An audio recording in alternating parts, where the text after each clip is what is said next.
नमस्कार दोस्तों, मैं हूं शेखावत और आप देख रहे हैं एसएससी हब। तो फ्रेंड्स, अभी तक के इन प्रैक्टिस सेटों में हमने 14 प्रैक्टिस सेट कंप्लीट कर लिए हैं। आज है प्रैक्टिस सेट नंबर 15। वो 14 के 14 प्रैक्टिस सेट हमारे यूट्यूब चैनल पर डले हुए हैं, आप एक एक करके उनको देख सकते हो। ये practice set specially for railway के लिए चलाए जा रहे हैं और रेलवे में भी अभी यदि आप स्पेशल लेना चाहो तो टारगेट 40 क्वेश्चन बनाकर हम एनटीपीसी के लिए कर रहे हैं, जो अभी हाल ही में आने वाला है एग्ज़ाम। तो चलिए चलते हैं, करते हैं स्टार्ट किसको, अपने प्रैक्टिस सेट को। तो चलते हैं फर्स्ट क्वेश्चन के ऊपर। फर्स्ट क्वेश्चन है कि किसी भी कंप्यूटर सिस्टम का मस्तिष्क किसे कहा जाता है। बताइए इसका राइट आंसर क्या होगा। देखिए, सीपीयू को बोला जाता है, यूपीएस को, एएलयू को या मॉनिटर को। किसको कंप्यूटर का मस्तिष्क कहा जाता है? तो इसका राइट आंसर है सीपीयू को। सीपीयू की फुल फॉर्म है सेंट्रल प्रोसेसिंग यूनिट, यानी सीपीयू को क्या बोला जाता है? कंप्यूटर का मस्तिष्क। चलते हैं नेक्स्ट क्वेश्चन पे। नेक्स्ट क्वेश्चन है कि भारत के वन्य जीव संरक्षण अधिनियम 1972 में कितनी अनुसूचियां हैं? 7 अनुसूचियां, 6 अनुसूचियां, 4 अनुसूचियां और 5 अनुसूचियां। बताइए इसका राइट आंसर क्या होगा। देखिए, सीधा सीधा एक क्वेश्चन तो यहीं से बनता है कि भारतीय वन्य जीव संरक्षण अधिनियम कब का है? तो कब का है? 1972 का। ध्यान रखिएगा इस बात को। तो उसमें कितनी सूचियां हैं? टोटल टोटल 6 सूचियां हैं। नेक्स्ट क्वेश्चन पे चलते हैं कि किस सार्वजनिक क्षेत्र के उद्यम को महारत्न का दर्जा प्राप्त है। बताइए इसका राइट आंसर क्या होगा।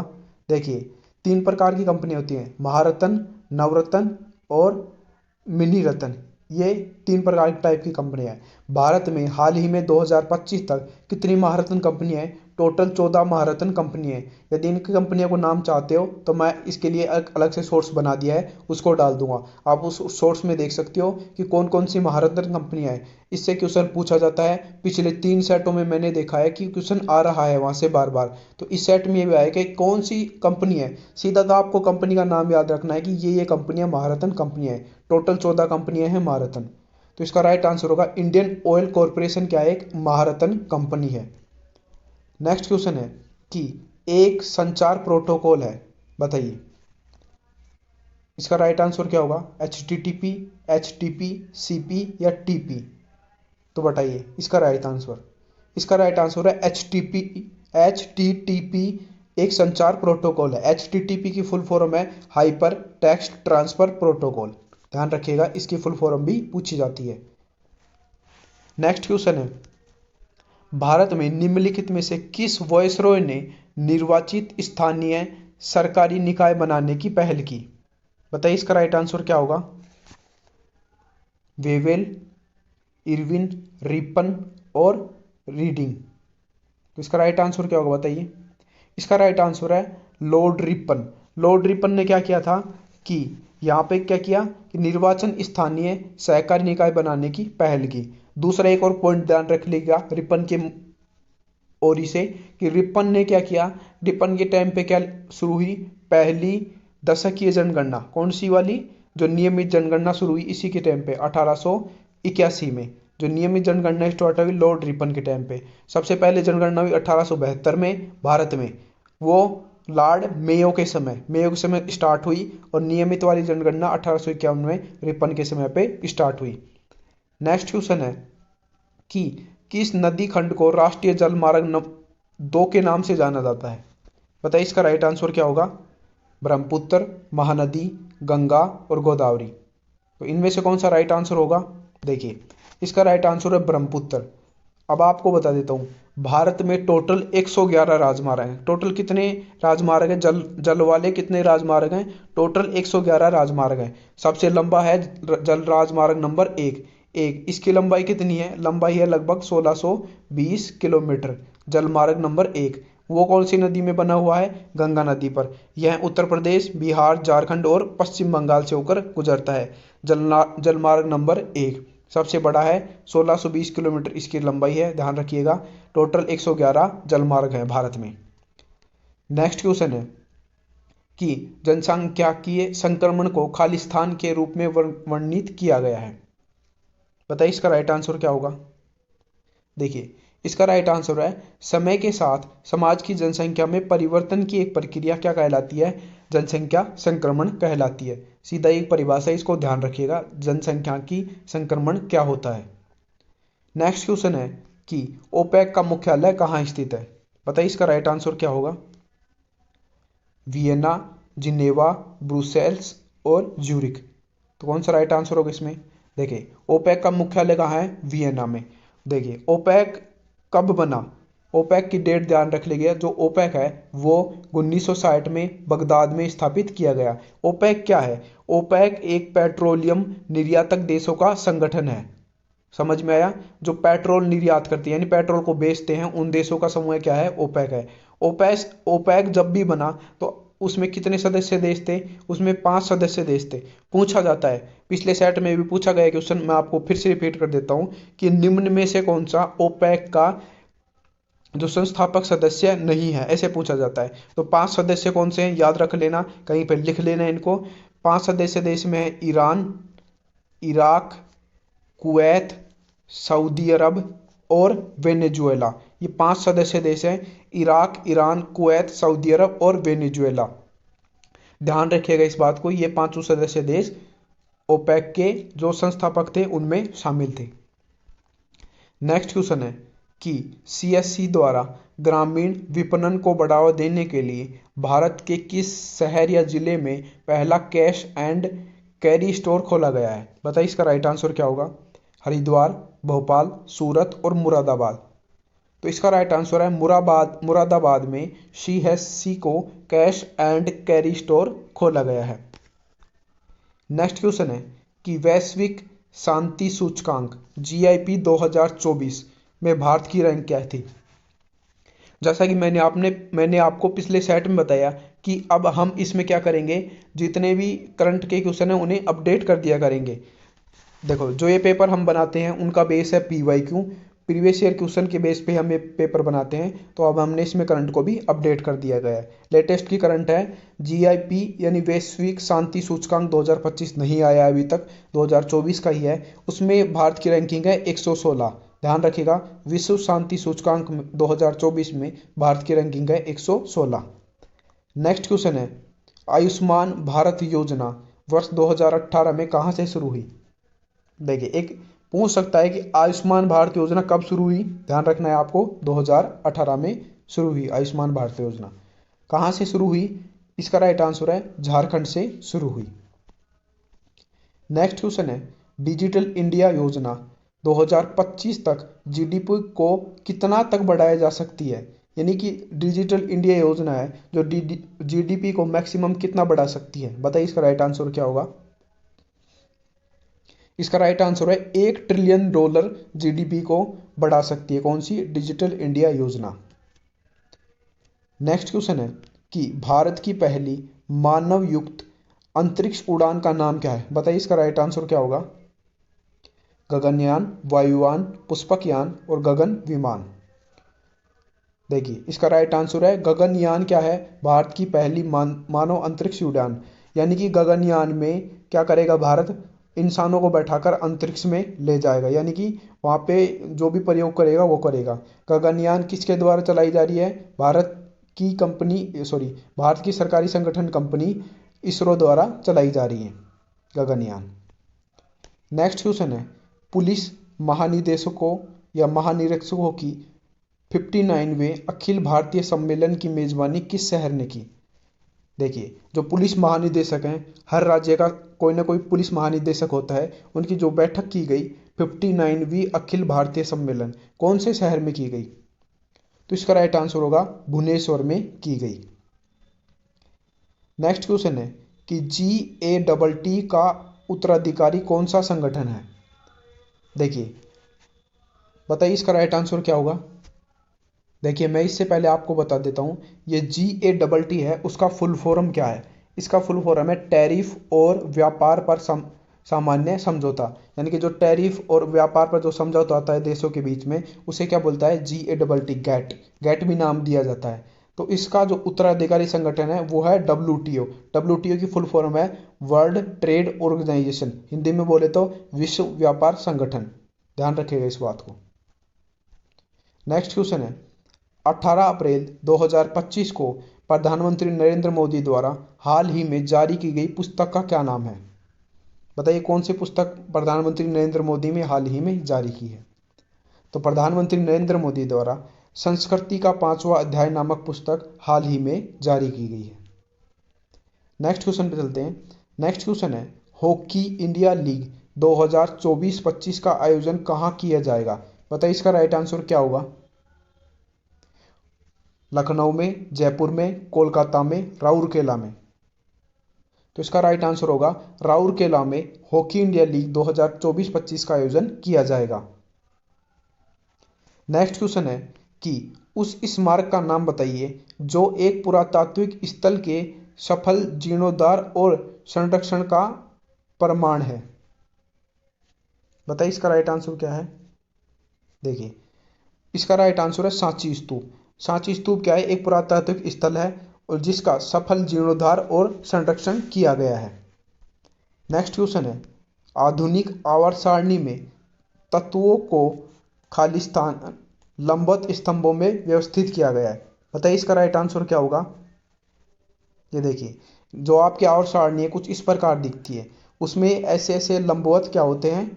स्तंभ होते हैं, जबकि ये कुछ पंक्तियां होती हैं। ये देखिए मैं पंक्तियां बना रहा हूं। ये तो कितने स्तंभ हैं? टोटल हैं 18 स्तंभ, और जबकि पंक्तियों की संख्या कितनी है? पंक्तियों की संख्या है 7। ध्यान रखिएगा इस बात को, 7 पंक्तियां हैं और 18 स्तंभ है आवर्त सारणी में। नेक्स्ट क्वेश्चन है कि बहुपक्षवाद और कूटनीतिक का अंतर्राष्ट्रीय दिवस खालिस्तान को मनाया जाता है, यानी कि किस डेट को बहुपक्षवाद और कूटनीति का अंतर्राष्ट्रीय दिवस मनाया जाता है? तो इसका राइट आंसर होगा 24 अप्रैल को हर वर्ष बहुपक्षवाद और कूटनीति का अंतर्राष्ट्रीय दिवस मनाया जाता है। नेक्स्ट क्वेश्चन है, पॉलिटिक्स ऑफ जुगाड़ द कोइंसिडेंस हैंडबुक के लेखक कौन है?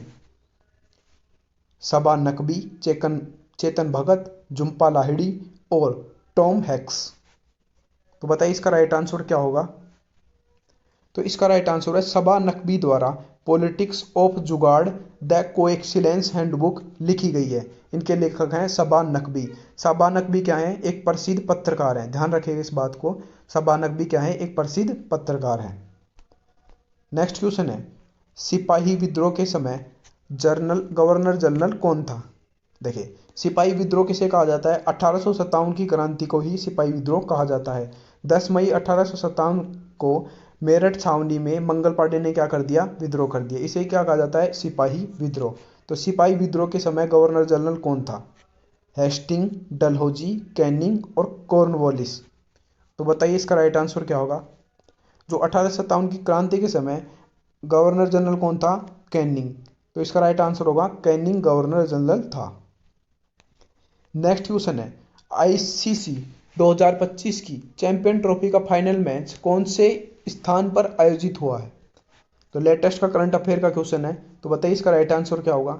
इसका राइट आंसर है दुबई, यूएई में जो हाल ही में आईसीसी 2025 के चैंपियन ट्रॉफी है उसका फाइनल मैच आयोजित किया गया। फाइनल मैच किसने जीता है? इंडिया ने। ध्यान रखिएगा इस बात को भी। नेक्स्ट क्वेश्चन है, स्वतंत्रता के बाद द्वितीय पंचवर्षीय योजना 1956 से 61 तक चली, तो जर्मनी के सहयोग से इस्पात संयंत्र स्थापित किया गया। कौन सा इस्पात संयंत्र स्थापित किया गया जर्मनी के सहयोग से? राउरकेला, दुर्गापुर, भिलाई और बोकारो। बताइए इसका राइट आंसर क्या होगा? देखिए तो इसका राइट आंसर होगा राउरकेला इस्पात संयंत्र जर्मनी की सहयोग से क्या किया गया? स्थापित किया गया 1956 से 61 के दौरान, यानी 1960 में, यानी दूसरी पंचवर्षीय योजना के दौरान क्या किया गया? स्थापित किया गया जर्मनी की सहयोग से राउरकेला इस्पात संयंत्र। बार बार क्वेश्चन पूछा जाता है इस प्रकार का पंचवर्षीय योजनाओं से।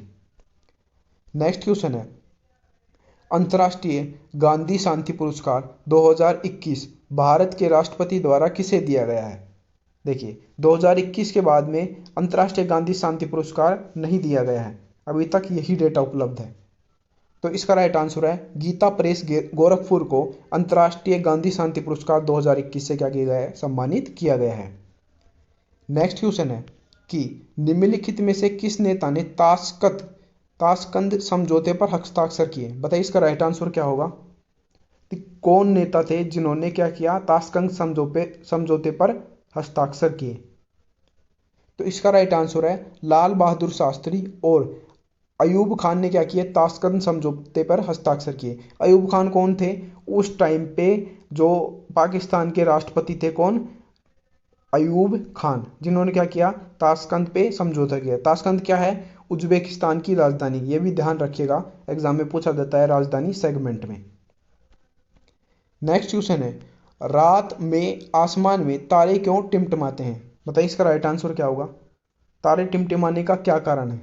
तारे टिमटिमाने का कारण है प्रकाश का अपवर्तन, यानी कि तारे के प्रकाश में वायुमंडलीय अपवर्तन होता है, तो क्या करते हैं, तारे टिमटिमाते हैं। ध्यान रखिएगा इस बात को।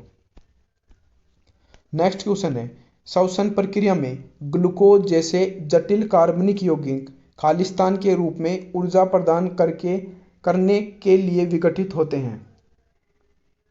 बताइए इसका राइट आंसर क्या होगा कि ग्लूकोज है जो जटिल कार्बनिक यौगिक है, वो किस रूप में क्या करते हैं, ऊर्जा प्रदान करते हैं, या उनकी ऊर्जा का संचयन किस रूप में होता है?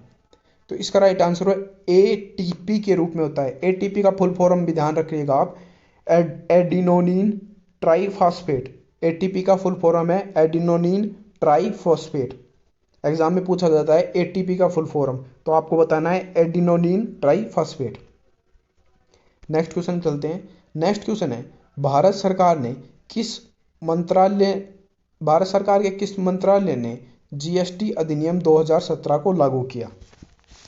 तो एक क्वेश्चन यहां से बन चुका है कि जीएसटी अधिनियम कब का है? जीएसटी अधिनियम है 2017 का। तो इसका राइट आंसर है कानून और न्याय मंत्रालय ने क्या किया, जीएसटी को लागू किया। कब? 2017 में। नेक्स्ट क्वेश्चन है कि किसने ब्राह्मी और खरोष्ठी लिपियों की व्याख्या की जो पहले शिलालेखों के लिए उपयोग में ली जाती थी? बताइए इसका राइट आंसर क्या होगा कि ब्राह्मी और जो खरोष्ठी लिपियां हैं उनके बारे में जानकारी किसने दी, किसने व्याख्या की, उनके बारे में बताया? तो इसका राइट आंसर है जेम्स प्रीसेप ने क्या किया कि ब्राह्मी और खरोष्ठी लिपियों के बारे में बताया कि ये पहले समय में प्रयोग की जाती थी, उनकी व्याख्या की कि कौन से शब्द का कौन सा क्या अर्थ बन रहा है, जेम्स प्रीसेप ने। नेक्स्ट क्वेश्चन है, कृत्रिम उर्वरक पहली बार खालिस्तान सदी के दौरान बने। बताइए राइट आंसर क्या होगा। 19वीं, 16वीं, 18वीं और 17वीं, कौन सी सदी के दौरान कृत्रिम उर्वरकों का प्रयोग शुरू हुआ? देखिए 19वीं सदी में सबसे पहले क्या बने, कृत्रिम उर्वरक बने। उर्वरक दो प्रकार के होते हैं, प्राकृतिक और कृत्रिम। नेक्स्ट क्वेश्चन है कि चिपको आंदोलन की तरह ही कौन सा आंदोलन था जो कन्नड़ जिले में वनों की रक्षा के लिए चलाया गया? बताइए इसका राइट आंसर क्या होगा। इसका राइट आंसर है अपिक्को आंदोलन था। वो क्या था, चिपको आंदोलन की तरह ही जो वनों की रक्षा के लिए चलाया गया, अपिक्को आंदोलन। कहाँ पे? कन्नड़ में। नेक्स्ट क्वेश्चन है कि मरीजों के दांतों के बड़े प्रतिबिंब देखने के लिए दंत चिकित्सक किस प्रकार के दर्पण का उपयोग करते हैं? बताइए। ये देखो, जब आप किसी डॉक्टर के पास जाते हो तो आपके दांतों में कुछ खराबी हो गई, तो आपके दांतों को बड़ा देखने के लिए कौन से दर्पण का प्रयोग करता है डॉक्टर? तो बताइए इसका राइट आंसर क्या होगा। देखिए इसका राइट आंसर होगा वो अवतल दर्पण का प्रयोग करता है। किसके लिए? दांतों को बड़ा देखने के लिए। नेक्स्ट क्वेश्चन है, सूर्य की पराबैंगनी विकिरणों से पृथ्वी की रक्षा कौन करता है? बताइए इसका राइट आंसर क्या होगा। मैग्नीशियम, नाइट्रोजन, ओजोन और ऑक्सीजन। दो जो सूर्य से अल्ट्रावायलेट किरणें यानी पराबैंगनी विकिरण निकलती हैं, तो उनसे पृथ्वी की रक्षा करती है ओजोन परत। ओजोन परत के कारण ही क्या होती है, इन पराबैंगनी विकिरण पृथ्वी पर नहीं आ पाती हैं, जिससे मानव कैंसर रोग से बच जाता है, यानी त्वचा का कैंसर रोग नहीं होता है उनको। यदि पराबैंगनी किरणें मानव की त्वचा पे डायरेक्ट पड़ेंगी तो मानव को क्या होगा, त्वचा का कैंसर।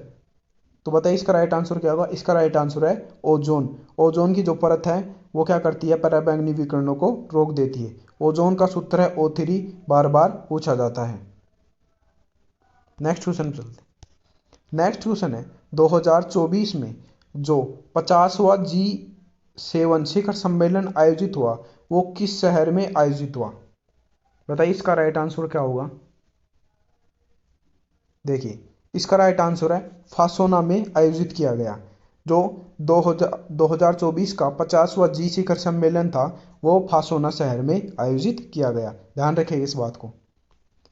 नेक्स्ट क्वेश्चन है कि संयुक्त राष्ट्र के किस संगठन के हिस्से के रूप में पेरिस में अंतर्राष्ट्रीय शैक्षिक योजना संस्थान है?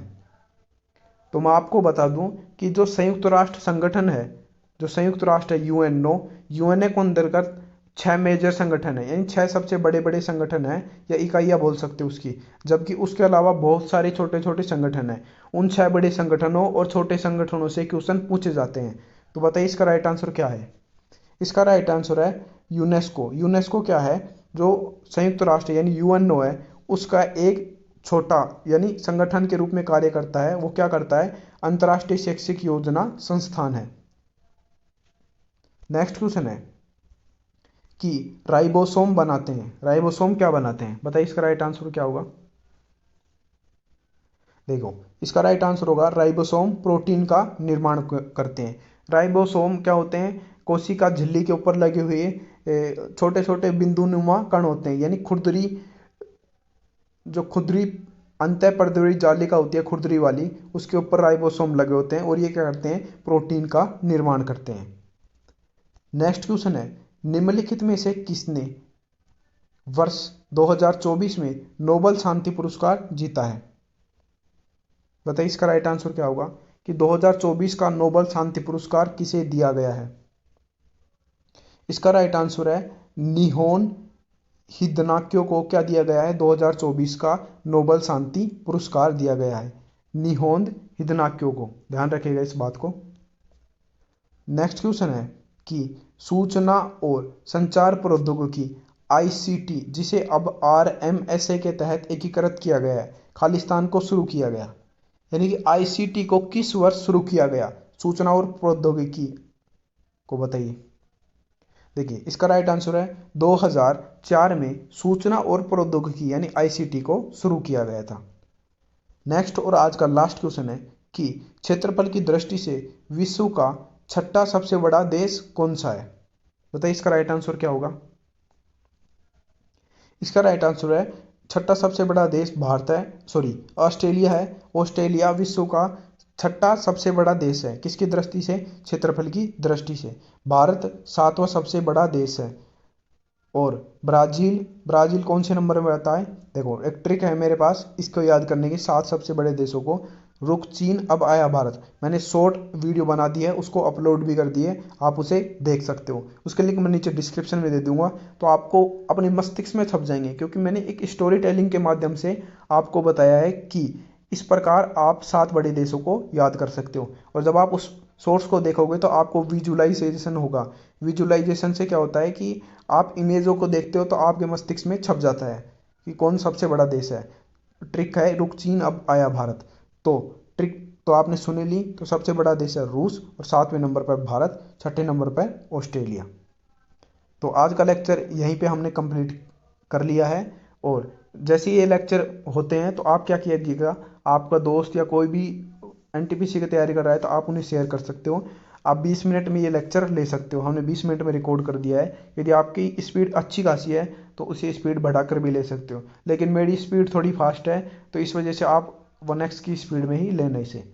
तो आज के लिए इतना ही। यदि आपको यह लेक्चर अच्छा लगा तो वीडियो को लाइक कीजिए, चैनल को सब्सक्राइब कीजिए। Thanks for watching video. आपका दिन शुभ हो।